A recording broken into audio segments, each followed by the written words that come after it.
Luto tayo mga ka-oret na munggo. Ayan, may spare ribs yan ng baboy. Ayan.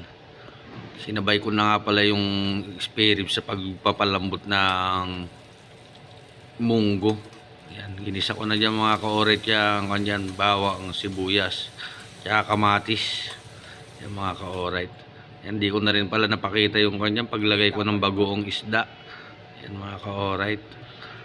Ayan, laluin lang yan mga ka-oret at lagyan na natin ng bechin. Ayan, ang papalasa lang sa kanya yung bechin. Pagka okay na yan mga ka-orit, isalin na natin siya sa nilaga natin na munggo na may spare ribs. Ayan mga ka-orit, oh. Ayan, ilagay ko na rin pala yung pampagana natin, sili. Ayan, simpleng luto lang yan mga ka-orit. Ayan, pag kumulo na ng kumulo yan mga ka-orit, ilagay na natin yung ampalaya.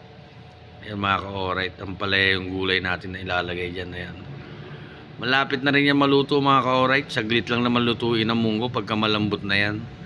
Ayan, haluin lang yan mga ka-orit. Alam na natin kung anong kasunod nyan. Kainan together na naman yan mga ka-orit. Ayan, ayan na yung finished product yung mga ka-orit, oh. May spare ribs. Sinabay ko na siya sa pagpapalambot ng munggo.